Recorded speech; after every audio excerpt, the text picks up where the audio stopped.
नहीं समझ में, अभी नहीं समझ में। समय क्रॉस हो जाने तो, निकल जाने तो फिर समझ में आएगा। ये बार बार आपको अवसर नहीं मिलेगा। जो जगाया जा रहा है ना रोज, ये जगाया जा रहा है। खूब सुना, जगाने वाला नहीं मिलेगा। समय का इंतजार करो। आज जो तुम गुमान करते हो, आज जो तुम मनमानी करते हो, एक दिन तुम्हें रुलाएगा। ये मनमानी एक दिन तुम्हें पश्चाताप की आग में जलाएगा, क्योंकि यहां जो तुम्हें प्यार करेगा वो तुम्हारा शोषण करेगा। ध्यान रखना, तुम्हारी वृत्तियों का, तुम्हारे धर्म का, तुम्हारी आस्था का खिलवाड़ होगा। अगर भगवान कृपा कर रहे हैं तो निकल चलो, मान लो हमारी बात। छुप छुप के मन को गलत मार्गों में ले जाने की वृत्ति, ये तुम्हारे लिए हानिकारक होगी। वो देख रहा है, सर्वज्ञ देख रहा है। तुम क्या समझते हो? बच्चे हो। बच्चों को जैसे मल भरे बच्चों को गोद में लिया जाता है तो मां की करुणा होती, ना कि बच्चे का गर्व का विषय कि वो कुछ है इसलिए गोद में ले रहे। ऐसा नहीं, तू बच्चा है इसलिए गोद में ले रहे। अगर पिता मां घुटने के बल होकर के तुम्हें पीठ पे चढ़ा रहे हैं, तुम्हारे साथ घोड़ा घोड़ा बन के खेल रहे हैं, तो वो ऐसे नहीं, वो तेरे लिए उतरे हैं, वो तेरे लिए घोड़ा बने हुए हैं। मेरा बच्चा, पर बच्चा समझता है कि जैसे मैं वैसे ही है। नहीं, बहुत सावधान। समय है, समय बहुत बलवान होता है, वो आपको शिक्षा दे देगा। अभी अगर सावधान हो जाओ तो बाह्य और अभ्यंतर दोनों में साधना प्रारंभ हो जाएगी, आप महान बन जाओगे। जब जीव हट करता है, मुझे भोग चाहिए, विषय चाहिए, तो बड़े करुणा में हरिये दे देते, ले खेल और अपने साथ खेल। वही तो बने हुए पत्नी, वही पुत्र, वही पति, वही बने हुए, तुम समझ नहीं पा रहे। अगर गुरु कृपा से तुम्हारी बात समझ में आ जाए कि इन खेलों से मैं उब करके आगे बढ़ना चाहता हूं, वो बहुत जल्दी साधना के सोपान पर चढ़ जाए, पर समझ नहीं रहे। संत की हर चेष्टा ऊपर उठाने के लिए होती है। अभी बहुत दुलार है प्यारी जो आप पर बरस रही, मान लो, निकल चलो इस माया प्रपंच से। किसी की तरफ मत देखो, किसी का चिंतन मत करो। देखो, तुम लोगों का बिहारी बिहारीन जो कि ऑफिस में रजिस्टर है, और रजिस्ट्रार रोज उसको देख रहा है, हर हृदय के रजिस्टर को। पक्का समझना, कोई हृदय ऐसा नहीं है जिसके रजिस्टर की जांच ना होती हो।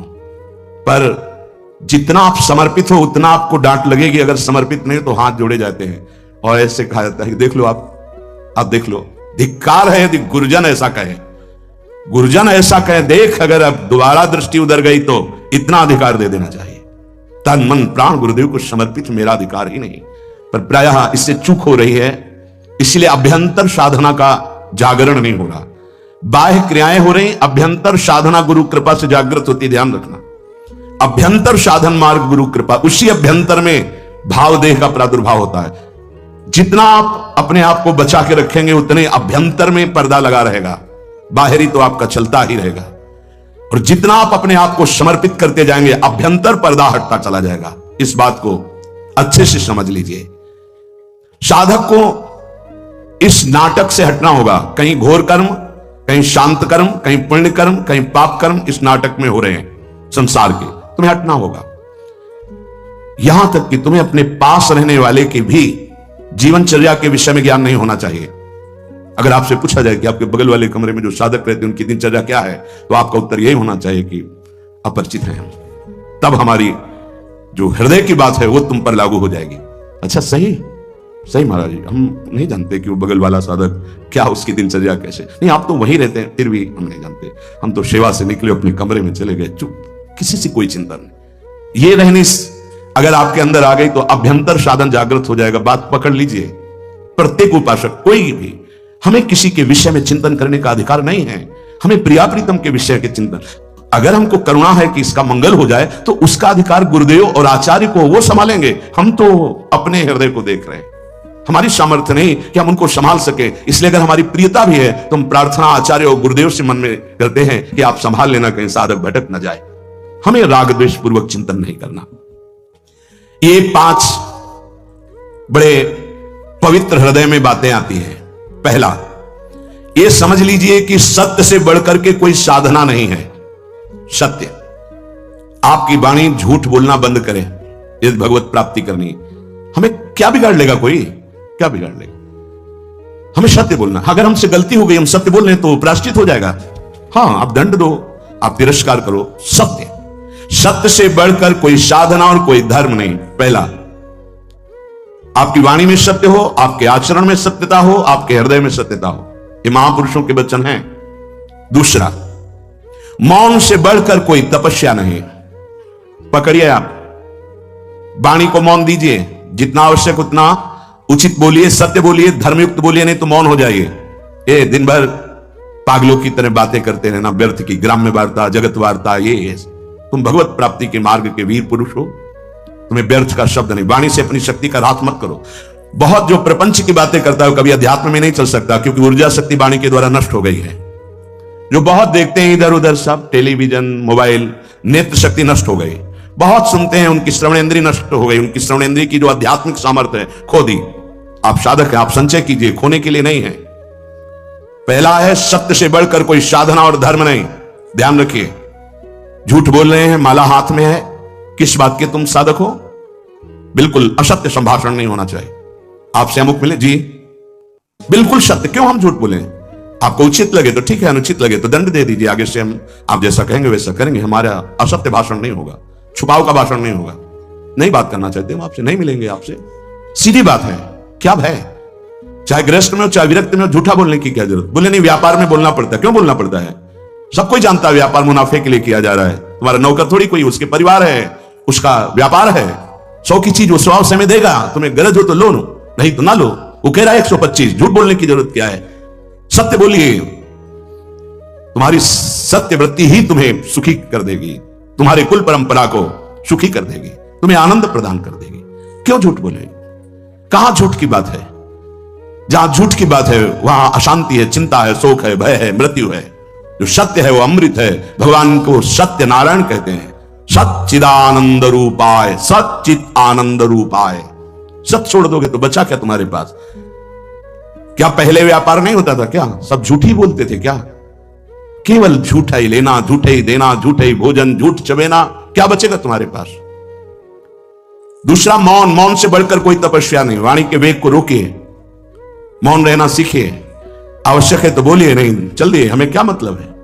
आप नाराज ही तो होंगे, लेकिन हम सत्य पे चल रहे हैं तो आपके हृदय को चाहे जितना तापित होकर के हमारे प्रतिकूल सोचे, सामर्थ्य नहीं कि हमें प्रतिकूलता दे सके।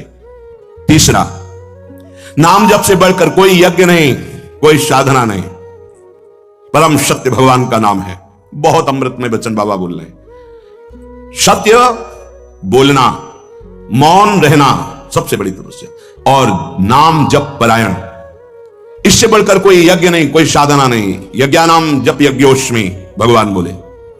चौथा, विचार से बढ़कर कोई ज्ञान नहीं। एक भी कदम रखो विचार पूर्वक, किससे मिलना है, क्या पाना है, कैसे चलना है, विचार पूर्वक। पशु बिना विचारे जे करें ते पाछे पछताएं, काम बिगाड़ो आपनो जग में होत हंसाए। विचार पूर्वक हर कार्य कीजिए। विचार ही नहीं, क्रिया कुछ हो रही, विचार कुछ हो रहा है, ऐसे नहीं। हर काम, और जिधर कदम बढ़ा दो फिर लौटाना नहीं। ये नहीं आज ऐसे, कल वैसे, परसों ऐसे नहीं। एक पद्धति से चलो, विचार पूर्वक चलो। कदम रख दिया तो बिल्कुल परिपक्व कदम रखा, 4 दिन बाद उसको फिर पीछे हटा के फिर ऐसा नहीं। बार बार नहीं बदलना, बार बार हमें कोई साधन नहीं बदलना, बार बार स्थान परिवर्तन नहीं करना, बार बार साध्य को नहीं बदलना, बार बार गुरु को नहीं बदलना। बहुत जल्दी सिद्धावस्था आ जाए, जो हमारा आसन है उस आसन पे वही परिपक्व अवस्था आ जाएगी, भजन के परमाणु आ जाएंगे। बहुत सावधानी, विचार पूर्वक आपका खान पान, व्यवहार, चलना उठना, बैठना, बोलना सब विचार पूर्वक, विचार रहित नहीं होना चाहिए। पांचवा, भोग और जन समुदाय। जैसे सर्प के संग से आप डर रहे हैं, ऐसे डरना चाहिए उपासक को। संग को भुजंग के समान समझे। किसी से भी बात करो, अगर उसका कल्याण करने की भावना नहीं तो बेमतलब तर्क विवाद, तब लगता है अपने आनंद को छोड़कर क्यों बात करें। प्रभु ने सेवा दी है, इसलिए यह बात करने का समय नहीं रह गया। कोई बिरला पिपासु आता नहीं तो सब ज्ञानी, सब चतुर, सब भगवत प्राप्त ऐसे ही प्राय मिलते। साधक तो बहुत भाग्य से मिलते हैं। कोई बिरला साधक आता है तब हृदय प्रसन्न होता है कि सच्चे मार्ग से चलना चाहता है। नहीं, अहम की ऐसी बरसात हो रही है, कुछ नहीं। जब उनको तो वो कुछ नहीं है, न ज्ञान है, न भक्ति है, न अष्टांग योग है, कुछ नहीं, अहम। बचो, प्रार्थना है। अपने लोगों को सेवा मिली तो ठाकुर जी जाने। संग से भुजंग के समान डरो। किसी से बात करने से डरो, किसी से मिलने से डरो, किसी से मित्रता से डरो। एकांत सेवन अमृत, समाज सेवन मृत्यु, जब तक भगवत साक्षात्कार ना हो जाए, उपासक को इस बात से बहुत डरना चाहिए। नेत्र झुके हुए, वाणी मौन, अपने लक्ष्य पर दृष्टि, भगवत साक्षात्कार। आप चाहे जैसे नचवाओ, आपकी इच्छा की बात है, क्योंकि भुने हुए चने को चाहे जितना खाद पानी लगा दो, उसमें अंकुरण नहीं होने वाला। भुना हुआ चने के समान जब मन हो जाए, वो तब भगवान जो सेवा देते हैं वो बात अलग है। उपासक को बिल्कुल सावधान रहना, इस बात पे हमारी बहुत ध्यान दीजिए, नहीं बहुत पश्चाताप होगा, बहुत जलन होगी, बहुत हानि हो जाएगी। यहां किसी से किसी भी प्रकार का धार्मिक, भागवतिक, प्रापंचिक कोई संग न किया जाए। हमारी बात मान लेना, चाहे स्त्री शरीर हो चाहे पुरुष शरीर हो, हमारी प्रार्थना मान लेना। ये हृदय की बात कह रहा हूं, जब तक भगवत साक्षात्कार ना हो तो व्यवहारिक तो जाने दो, परमार्थिक और धार्मिक संबंध भी हमें स्वीकार नहीं करना, क्योंकि किसी भी तरह से हमारी वृत्ति चुरा न ली जाए। हमारी वृत्ति केवल हमारे आराध्य देव में रहे, बस। असंगोहम पुरुषा, मान लीजिए, मान लीजिए। इसी से परिपक्व अवस्था आती है। भोगों का त्याग और संग का त्याग, बाबा कह रहे हैं, पांचवी बात है। सत्य, मौन, जप परायण, विचार पूर्वक हर कर्तव्य कर्म, और भोगों का और जन समुदाय के संग का त्याग। जब तक भगवत साक्षात्कार ना हो जाए तब तक ऐसा नहीं। साधक को बहुत सावधान रहना है। बिल्कुल हमारी प्रार्थना मान लेना, कभी भी किसी भी तरह से जो स्त्री शरीर है पुरुष शरीर से मित्रता ना होने पावे। जो पुरुष शरीर है कभी स्त्री शरीर से मित्रता ना होने पावे, असत मार्ग की वृत्ति वाली। किसी भी तरह से हमारी ये बात मान लेना। इसलिए कह रहा हूं कि नहीं तो जीवन भर पछताना पड़ेगा, जलना पड़ेगा, और कोई सहयोगी आपका नहीं है। 50 साल आप ब्रह्मचर्य से रहकर भजन किए, 5 मिनट आपसे चूक हो गई, पूरा विश्व आपको बख्शेगा नहीं, ध्यान रखना। कोई ये नहीं देखेगा कि ये व्यक्ति 50 साल से जल रहा था और सतमार्ग की चढ़ाई पर चढ़ रहा था, चूक हो गई, कोई नहीं बर्दाश्त करेगा। मेरी बात मान लेना, ये तुम्हारे जीवन के लिए वो कवच होगा जो तुम्हें कोई नहीं हरा सकता। कोई भी संबंध हो, भगवत संबंध के सिवा हमारा किसी से कोई संबंध नहीं। और भगवत संबंध में समाज की भी एकता और भाव होता है। साफ सिया राम में, साफ राधे श्याम में, बस। अगर हमारा कोई पर्सनल किसी से संबंध है, हमारे शब्द को याद रख लेना, पश्चाताप और पराजय के सिवा कुछ नहीं मिलेगा। इसे कागज में लिख लो, हृदय में लिख लो, जीवन भर इसको तुम अमृत के समान सेवन करना। ये हृदय की बात कह रहा हूं। असंग रहना, मन न लगे तो पड़े रहना, पर किसी को दोस्त मत बना लेना, किसी से यहां अपनापन मत कर लेना। यदि ऐसा किया तो पछताना पड़ेगा, आपकी पराजय होगी और आपको जलना पड़ेगा। दोनों बातें आप समझ लेना। असंग रहना, थोड़ी देर मन पराजित करता है, हमको जलाता है, वो जलन तो ऐसे सहजाई जाती है, लेकिन जब मन की जलन मिटाने के लिए कोई क्रिया हो जाती है, कोई संबंध हो जाता है, तो जीवन भर जलना पड़ता है पश्चाताप की अग्नि में। और यह तो भूल जाना कि आपको कोई सपोर्ट देगा इस संसार में, प्रभु के सिवा कोई सपोर्ट देने वाला तुम्हारा नहीं। जो तुम्हें गुरु जी कहेंगे, जो तुम्हारी छवि को पूजेंगे, अगर कोई चूक हो गई वही तुम्हारी निंदा करेंगे, तुम्हारी छवि को नाली में फेंक देंगे। ध्यान रखना, यहां गुणों की पूजा होती है। अगर तुम्हारे गुणों में हीनता आ गई तो कोई पूजा करने वाला नहीं। ये मत सोचना कि मेरा पूजक उपासक है, ये कह रहा है मैं आपको प्राण समर्पित किया। प्राण ले लेगा तुम्हारे, शब्द याद कर लो, तुम्हारे प्राण ले लेगा प्राण समर्पण करने वाली बात कहने वाला। यदि धर्म से चूक गए, यदि अपने नियम से चूक गए, कभी प्रभावित मत होना किसी की मीठी बातों में, किसी की मीठी मुस्कुराहट में, किसी के मीठे अपनेपन में। ये हृदय से बोल रहा हूं, इसे स्वीकार कर लेना। अगर सतमार्ग में सूरवीर बनकर अंतिम समय तक निष्कलंक रहना है तो किसी से भी मित्रता नहीं करनी, किसी से भी। असंग श्यामा श्याम के सिवा ना काहू सो बोलिबो, ना कोई व्यवहार, अपनी कुंवरी किशोरी को जियत निहार निहार। ये बैठा लीजिए, जीवन को अनुभव करके ये बात कर रहा हूं। कभी नहीं, कहीं नहीं, किसी से भी नहीं। तब आप निश्चिंत, निर्भय, निशोक होकर के, आनंद मगन होकर अभ्यंतर साधना के मार्ग को पा जाएंगे। बहुत बहुत सावधानी की जरूरत। उपासक को इन 4 अवसरों पर कभी वार्ता नहीं करनी चाहिए। पहला, जब आप दाह संस्कार के लिए किसी के साथ जा रहे हो, दाह संस्कार हो रहा हो, उस समय सिर्फ भगवत चर्चा, सिर्फ भगवत नाम कीर्तन, इसके अलावा कोई चर्चा नहीं होनी चाहिए। बाबा कहें, चाहे गृहस्थ हो चाहे विरक्त। शौच के समय, लघु शंका के समय मौन। स्नान जब प्रारंभ हो गया तब यमुनाष्टक या मंत्र आदि जो भी। शौच में मौन, लघु शंका में मौन। किसी बीमार के पास कभी जाइए, भगवत नाम कीर्तन कीजिए, भगवत चर्चा कीजिए, अन्यथा मत जाइए। अगर जहां हो, इसके पास जाएंगे, भगवत चर्चा नाम कीर्तन करने का अधिकार वहां नहीं दिया जाएगा तो मत जाइए। प्रभु के मंदिर में सीढ़ी में प्रथम कदम रखते ही मौन आश्रय ले लीजिए। कोई भी वार्ता नहीं होनी चाहिए। अगर चूक हो गई, किसी की वहां निंदा हो गई तो वज्र का लीक पाप बन जाएगा। किसी का दोष मंदिर में मत देखिए। सीधे गए, प्रभु से आंख मिलाई, नीचे सर झुकाया, बाहर हो गए। 1 मिनट, 10 मिनट, 1 घंटा, जितना दर्शन कर पाओ, बस इतना। ये सत्संग है, सावधानी। प्रथम सीढ़ी के पैर छुए, मौन, नेत्र नीचे, कोई राधे श्याम कैसे हो, कुछ उत्तर नहीं। सीधे मंदिर में गए, दृष्टि मिलाई, जितनी देर दृष्टि सह पाए रूप, उतनी देर रूप देखो, आंख नीचे करो, वापस मंदिर से आ जाओ। भगवान के मंदिर में किसी भी तरह की कोई भी वार्ता नहीं होनी चाहिए। मौन, दर्शन, बस। खास करके लोग वहीं मिलकर प्रपंच करेंगे। आओ, पीछे खड़े कर लिया और बातें शुरू कर दी। ऐसे विघ्नकारिक लोगों से बचिए, वो विघ्न है। अरे बड़े भाग्य से प्रभु के सामने हमें खड़े होने को मिला है। तुम्हें प्रपंच यही पूछना है, कौन हो, कैसे हो, क्या है, कुछ नहीं। उपासक सावधान, कहीं भी दर्शन के लिए जाए तो सबसे पहले ऐसे लोगों से अपना पिंड छुड़ाए जो प्रणाम नमस्कार बातचीत बिल्कुल नहीं। सीधे गए, आंख मिलाई, आंख नीचे की, वापस हुए, बस। रास्ते में बोलना ही नहीं। इसलिए करे एक भी व्यक्ति से अपनापन नहीं होना चाहिए।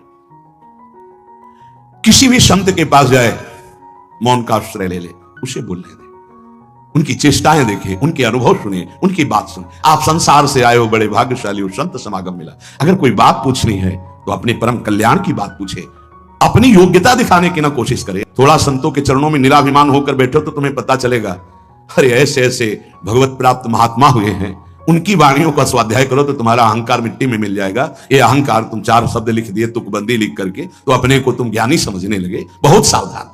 इतने बड़े पर्चे आते हैं, किस बात के? जानने के नहीं, कि हमको बताना है कि हम ऐसे। ये भैया हमारे गुरुजी हैं हमारे बताने के लिए, और हमें जो जानना है वो हमारी प्रिया, जो हमारे गुरुजी समर्थ है। आपको जो जानना हो, वास्तविक परमार्थ में चलना हो तो यहां बैठना। अगर समय नष्ट करने आए तो जिंदगी में दोबारा आपको चांस नहीं देंगे। श्री जी ध्यान रखना, श्रीधाम वृंदावन है, प्रियाजू की कृपा से आए हो साधु समागम में तो लाभ ले लो। किसी भी महात्मा के पास जाए तो वाणी को शासन में रखे, बहुत सावधान, उनकी सुनो।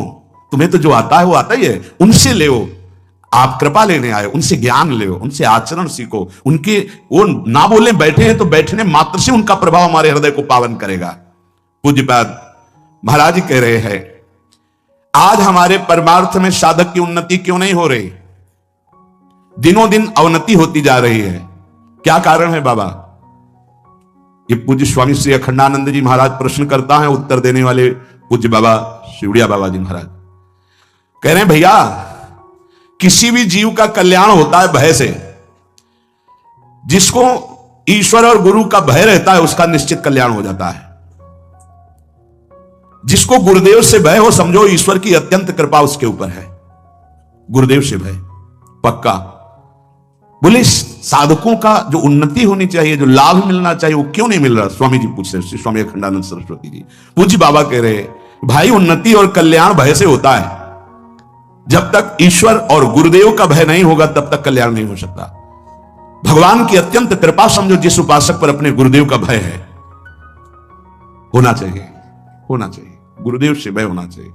जिसको अपने गुरुदेव से भय लगता है उसके द्वारा अपराध बनने की संभावना बहुत कम होती है, क्योंकि डर लगता है कि गुरुदेव सब कुछ जानते हैं, सर्वज्ञ हैं, वो जान जाएंगे, हमारी गलती को जांच जाएंगे, फिर हम उनके सामने क्या उत्तर देंगे।